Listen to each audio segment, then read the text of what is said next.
नहीं है, बेटा है बेटी है, कैसा होगा कैसा नहीं होगा, लायक निकलेगा नालायक निकलेगा, कुछ नहीं पता है, उसके बाद भी प्रेम करती है, लाड़ लड़ाती है, पिता की डांट से बचाती है। कितनी बार पिता की डांट से बचाती है माँ, और बच्चे के जो उसके लिए उचित होता है, कभी प्रेम से, कभी फटकार से, कभी दुलार से उसको राह देती है। ये माँ होती है। इसलिए बारंबार मैं माँ को प्रणाम करती हूँ इस व्यासपीठ से। समस्त दुनिया की माता है, सब माताओं में वात्सल्य होता है, सब में करुणा होती है। किसी को भी देख लो, वाणी से खूब कठोर बोल रही होंगी, लेकिन उनके हृदय में अगर झांक के देख सको तो वो ममता हर एक माँ के भीतर होती है, हर एक माँ के भीतर वो करुणा होती है। आज भगवान चले गए, माँ बस बाट देखती रह गई। अब माँ अपने मन को समझा रही है, कोई बात नहीं, लाला आ जाएगा, परसों की कह के गया है, पर परसों तक कैसे रहूंगी मैया यशोदा कह रही, परसों तक रहना मुश्किल। एक पल नहीं रहती थी, दहलीज पर बैठ जाती थी, बाहर आके देखती थी, लाला भी आया नहीं है, गौचारण के लिए गया है, अभी आया नहीं है। भीतर मन नहीं लगता, काम करने में मन नहीं लगता, भोजन में मन नहीं लगता, कुछ भी मन नहीं लग रहा है, कुछ भी करने में। सारी गोपियां आकर माँ को घेर लेती हैं, सब बैठ के बोलती हैं, माँ कृष्ण नहीं रुके, कान्हा नहीं रुका, चला गया वो छोड़कर। मैया अपने को भी समझा रही है, उनको भी कह रही है, लाला आएगा, परसों आ जाएगा, कहकर गया है तो आएगा। पर भगवान की भी मजबूरी रही है। ठाकुर जी इस प्रेम को और जीना चाहते हैं, लेकिन भगवान की भी मजबूरी है। देखो इस धरती पर आकर भगवान भी मजबूर हो जाते हैं। ठाकुर जी ने कहा कि अब इस माँ की ममता के आंचल से बाहर निकलना पड़ेगा अगर दुष्टों को दंड देना है तो। और ठाकुर जी मथुरा पहुंचे, वहां जाकर भगवान ने जो कुबिजा थी 3 जगह से टेढ़ी, उसको एकदम सीधा कर दिया, उसको सुंदर स्वरूप प्रदान किया। भगवान ने धोबी को समाप्त किया, दर्जी से छोटे छोटे वस्त्र बना के पहने, उसको आशीर्वाद दिया, और फिर कुवलिया पीड़ नाम के हाथी को परास्त करके मारा। भगवान ने जान लिया कि ये हमारे लिए ही खड़ा किया हुआ है, मदांध हाथी खड़ा है द्वार पे, और ये आदेश था कि जैसे ही ये बालक आए मंडप की तरफ तुरंत कुचल दिए जाए। भगवान ने कहा कि ये तो खिलौना है, तुरंत मार दिया, और दांत उखाड़े दोनों हाथी के, और एक एक दांत लेकर कृष्ण बलराम दोनों घुस गए सभा में। जैसे ही देखा, कंस ने जान लिया कि अब तो काल आ गया। अगर ये कुवलिया पीड़ हाथी को मारकर भीतर आ गए हैं, पहली बात तो ये संभव ही नहीं था, सामान्य व्यक्ति के लिए संभव नहीं था, तो ये सामान्य तो नहीं है। फिर भी अभी अहंकार अकड़ देखो आखिरी तक रहती है। जैसे रावण को समझाया था ना, पहले मंदोदरी समझा रही थी, कुंभकर्ण ने भी समझाया, एक समय पे मेघनाथ ने भी समझा, सबने समझाया था, पर अकड़ आखिर तक रही। विभीषण ने समझाया तो उनको तो बाहर कर दिया, सबने समझाया था, पर अहंकारी व्यक्ति अपने अहंकार को नहीं रखता, बाकी सब साइड में कर देता है। इसने अभी भी अपने अहंकार को जगाते हुए कहा, अरे नहीं, वो हाथी की क्या औकात, वो मार दिया होगा, पर मुझसे भिड़ के दिखाए, चाणूर मुष्टिक आओ, सब मल्ल युद्ध करके मार डालो इन कृष्ण बलराम को। अब भगवान ने सबको मार दिया, सबको मार दिया। अभी भी थोड़ा सा मन में अहम बचा है कि ठीक है मेरे सामने कुछ नहीं। भगवान एकदम गए, और ऊंचे से आसन पर कंस बैठा है, अंदर से डरा हुआ, बाहर से अकड़ा हुआ। पापी व्यक्ति की यही पहचान है, भीतर से बिल्कुल हिला हुआ होता है, कमजोर होता है, बाहर से अकड़ दिखाता है, बाहर से क्रोध दिखा रहा है। मेरे सामने कुछ नहीं। भगवान ने एक छलांग लगाई, पहुंचे वहां, और केस पकड़ के नीचे खींच कर लेके आए, सीढ़ियों से घसीटते हुए लेकर आए, और एक प्रहार किया है, एक ही प्रहार में समाप्त कर दिया है। बोले कृष्ण कन्हैया लाल की। एक प्रहार में मर गया कंस, जो अकड़ता था कि मैं काल को मार दूंगा, आज काल ने उसको समाप्त किया। सबने जय जयकार करी, पूरी सभा में मानो खुशी की लहर दौड़ गई। सब दुखी थे इस दुष्ट से, सब प्रसन्न हो गए, सब जय जयकार कर रहे, देवता फूल बरसा रहे, प्रभु आपने हमारा काम कर दिया, बहुत बहुत धन्यवाद है आपको। अब भगवान ने क्या किया भगवान ने? पहले जो कंस के पिता थे उनको जेल से बाहर निकाला। अब उग्रसेन जी को जेल से बाहर निकाला और गद्दी सौंप के कहा, महाराज ये आपकी धरोहर, आप संभालिए। होता तो ये था कि जीतने वाले की ही गद्दी होती थी, जो जीतता था उसी की गद्दी, उसी का राज्य। लेकिन भगवान ने कितनी कितनी जगह पर जीत हासिल की, कितने दुष्टों को समाप्त किया, पर कहीं गद्दी के मालिक नहीं बने, किसी भी गद्दी पर नहीं बैठे ठाकुर जी। अपने स्वार्थ के लिए नहीं, धर्म के हित के लिए भगवान ने कार्य किया, और जो उचित उस गद्दी के लिए व्यक्ति होता था उसको बिठाते थे। अब भगवान ने उनके पिता को बिठाया और अब अपने माता पिता के कष्टों को दूर करने के लिए उन्हें जेल से मुक्त कराया। और आज भगवान खूब रोए हैं यार, कहने लगे मैया मेरे जैसे पुत्र को पाकर भी आपने इतने कष्ट उठाए, या मैं तो कहूंगा मेरे ही कारण ये सारे कष्ट उठाए। जो भी कष्ट मिले आपको मेरे कारण मिले, मुझे क्षमा करना, और आज के बाद आपको कोई कष्ट नहीं होगा। ससम्मान उनको स्थान दिया है। अब सब व्यवस्थित कर दिया मथुरा में। भगवान चले गए सांदीपनी मुनि के गुरुकुल में पढ़ने के लिए। भी छोटी सी उम्र थी, छोटी सी अवस्था में अब गुरुकुल अध्ययन के लिए गए। वहां गुरुकुल से अध्ययन करके फिर लौट कर आए। तो इस समय में ये जो समय चक्र था, परसों की कह के गए थे तो बरसों बीत गई थी। ये बहुत जल्दी समय नहीं निकला था। भगवान ने ये दुष्ट को मारा, फिर सबको व्यवस्थित किया, फिर गुरुकुल गए, फिर अध्ययन करके वापस आए, तो बड़ा लंबा समय बीत गया। अब मैया की याद आई। आज जब बैठे एक दिन तो भगवान रो रहे हैं मैया को याद करके। यहाँ सब कुछ है, मथुरा में सब कुछ है, बड़े बड़े महल हैं, राजसी भोजन है, राजसी वस्त्र है, सारी सुविधा और व्यवस्था है, पर वो माखन मैया यशोदा का नहीं है। यहाँ वो माखन नहीं है, ये वास्तविकता है। वो मैया का लाड़ नहीं है, वो गोपियों का समर्पण नहीं है, वो स्वतंत्रता नहीं है। गाय चराने के लिए दौड़ गए, झूठा खा लिया। यहाँ तो कुछ विशेष बन गए हैं ना, थोड़े विशेष बन गए हैं, और द्वारिका में तो पूरे ही विशेष बन गए। तो यहाँ विशेष बन गए भगवान, और विशेष होने में बहुत कुछ छूट जाता है, जो सामान्य है वो छूट जाता है। आज भगवान को याद आ रही है वो बचपन की याद, जब छोटे थे और मैया कटोरा लिए लिए घूम रही है गली गली। कहाँ कान्हा भूख लगी होगी, और कान्हा गोपी की मटकी उतार उतार के उसी में लगे बांटने के लिए, खिलाने के लिए सबको, और उसी में से खा रहे चुरा चुरा के। वो सब दृश्य याद आ रहे हैं। परसों की कह के आया था, बरसों बीत गई, कैसा निष्ठुर हूं मैं, और आज भी भगवान जा नहीं पा रहे।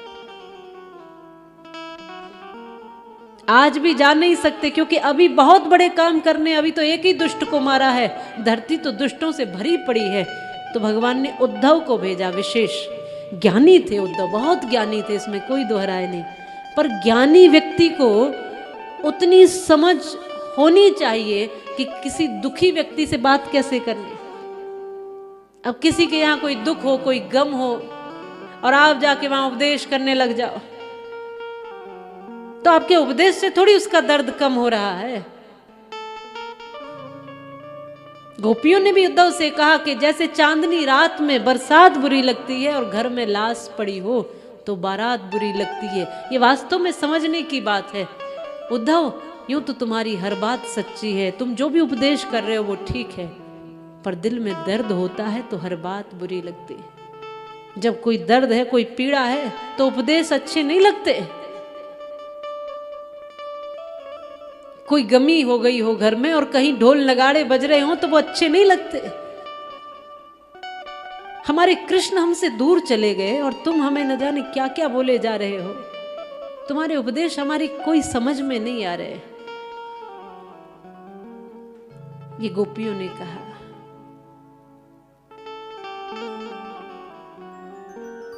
अब गोपियों ने उल्टा समझाया और दिखाया कि देखो अगर हृदय में तुम्हारे भी थोड़ी पीड़ा दया होती तो तुम हमारे दर्द को समझते। अगर कहीं जा रहे हो और कोई दुख में है तो ज़्यादा बड़े लेक्चर मत देना वहाँ जाके, बस उसे हृदय से लगा लेना। छोटा कोई है तो सर पे हाथ रख देना, कहना हम साथ में हैं ये तुम्हारे, चिंता मत करना। तुम्हारे कई बार साथ खड़े रहने से व्यक्ति के दर्द कम हो जाते हैं। और अपने ज्ञान को लेके बखानते चले जाओगे कि कोई नहीं, मोह माया है, ऐसा है वैसा है, उस व्यक्ति को उस समय समझ नहीं आएगा। अधिक दुख में और अधिक क्रोध में विवेक शून्य हो जाता है। अगर तुम बहुत क्रोध में हो और कोई निर्णय लेते हो क्रोध में, तो समझना वो ठीक नहीं होगा, क्योंकि क्रोध में व्यक्ति विवेक शून्य हो जाता है, क्रोध में सही फैसला नहीं ले सकता। और अगर बहुत दुख में हो और दुखी होकर कोई निर्णय ले रहे हो, वो भी ठीक नहीं होगा, उसमें भी विवेक मर जाता है। ये दोनों अवस्थाओं में इसीलिए व्यक्ति को कोई निर्णय नहीं लेना चाहिए। ये बात बहुत समझने की है। आज गोपियां कह रही हम इतने दुख में हैं कि हम तुम्हें सुनना पसंद नहीं कर रहे। तुम ज्ञानी होंगे, बहुत बड़े ज्ञानी, हाँ अगर तुम हमारी तरह दर्द लेकर के आते, हमारी तरह तुम्हारे मन में भी दर्द होता और तुम हमसे बात करते, तुम हमारे दर्द को समझते। कहते ना जाके फटी ना कबहू बिवाई, वो का जाने पीर पर आए। तुम उस दर्द को अगर महसूस करते कि कृष्ण के बिना हमारा जीवन कैसा है। हम रोज जमुना जी पे आके पूछती हैं कृष्ण है क्या? अरे कालिंदी तू काली है, तुझसे कुछ तो कह के गए होंगे। रोज आते थे यहाँ पे कृष्ण, कुछ तो कहा होगा तुमसे। काला काला जो भी कुछ दिखता है हम सब में कृष्ण देख लेती हैं, हमारा काला कृष्ण कहाँ है? भंवरा जब गुनगुनाता है तो पूछते अरे तुमने देखा है कृष्ण को? काली श्यामा गैया से पूछती हैं तुम्हें तो कृष्ण बहुत लाड करते थे, तुमने देखा है? रोज हम उस विरह में जीती है और तुम हमें उपदेश दे रहे हो। ये उपदेश हमारी समझ से बाहर है। श्याम तन श्याम मन श्याम ही हमारो धन, आठो याम ऊदो हमें श्याम ही सो काम है। श्याम ही ये श्याम जी ये श्याम में नहीं थी आधे किसी लाकरी, आधार नाम श्याम। श्याम गति श्याम मति श्याम ही है प्राणपति, श्याम सुख धाम सो भलाई शोभा धाम है। अरे उधो तुम तो भय बोरे, पाती लेके आए दौरे, योग कहाँ राखे यहाँ तो रोम रोम श्याम है। तुम बड़ी बड़ी बात योग की कर रहे हो, समाधि की कर रहे हो, ध्यान की कर रहे हो, निराकार की कर रहे हो, ये बड़ी बातें हमारे इस समय समझ में नहीं आ रही। तुम अपनी जगह ठीक हो तो हम अपनी जगह पे ठीक है, इसलिए अपना ज्ञान लो और चले जाओ यहाँ से। और रही बात हमारे विरह की, तो कृष्ण हमारे पास ही है। हमारी विरह वेदनाओं में कृष्ण है, हमारे आंसुओं में कृष्ण है, हमारे वियोग में कृष्ण है। और अगर विश्वास नहीं होता तो देखो, और भगवान कृष्ण को गोपियों ने अपने प्रेम बल से प्रकट किया था। उद्धव को दिखाया कि कृष्ण कितने पास हैं हमारे।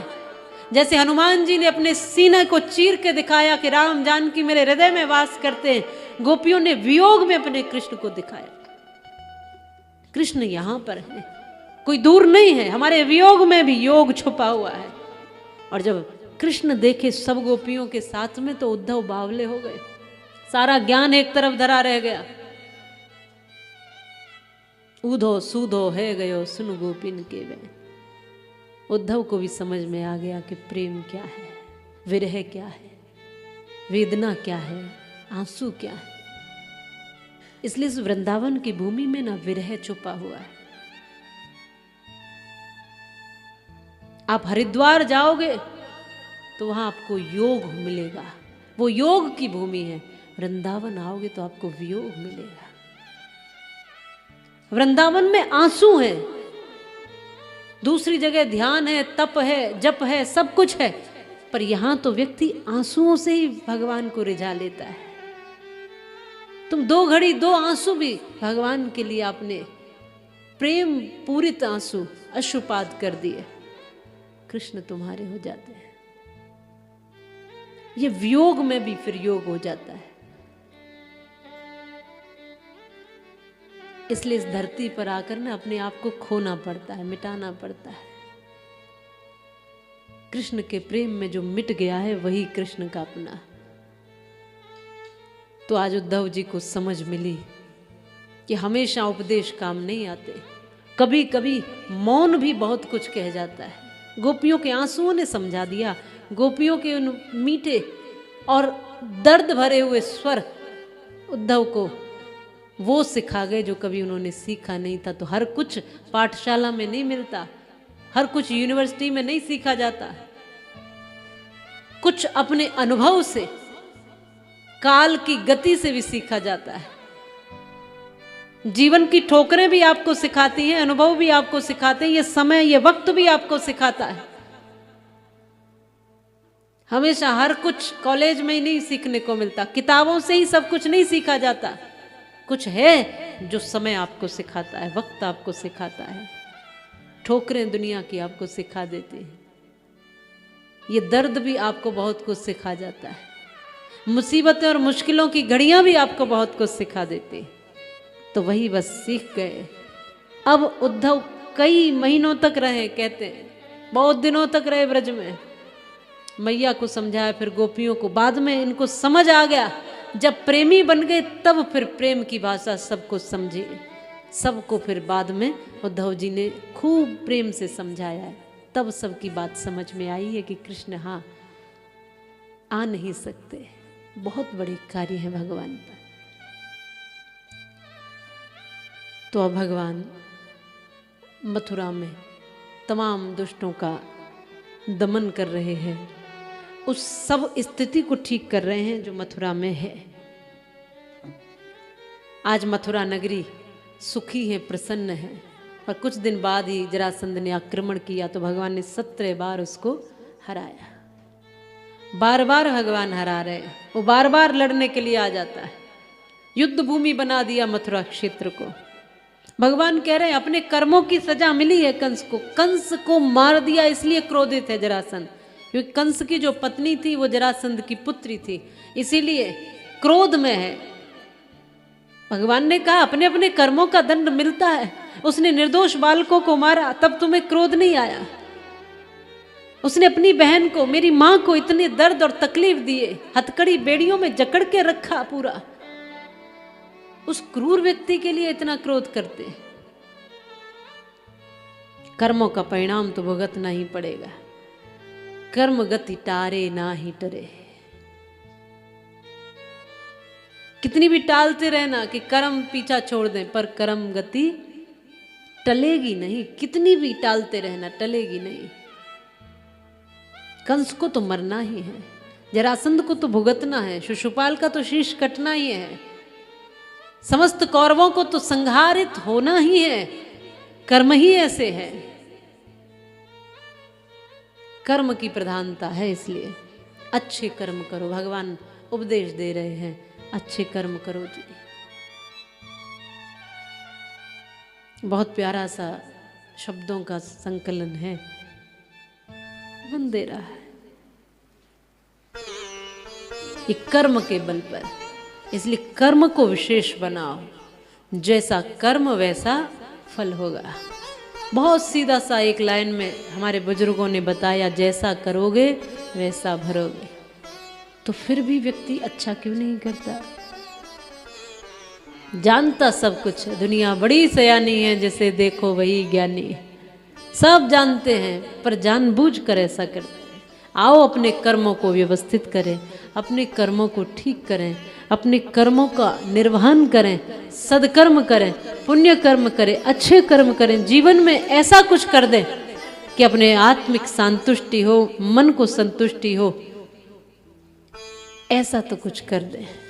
और अपने लिए ही करते हैं, जो भी कर रहे हैं अपने लिए कर रहे हैं। ये बात ध्यान में रख करके करिए।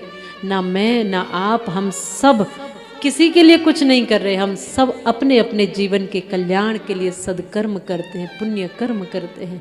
वो हमको ही मिलना, प्राप्त होना है। हमारा समय भगवान की कथा में जा रहा है, भगवान के भजन में जा रहा है, तो ठाकुर जी हमारा समय बढ़ा देगा। हमारी वाणी लग रही है तो वाणी बढ़ा देगा। हमारा जीवन लग रहा है तो ठाकुर जी जीवन को व्यवस्थित कर देगा। जो लग रहा है उसको व्यवस्थित करता है।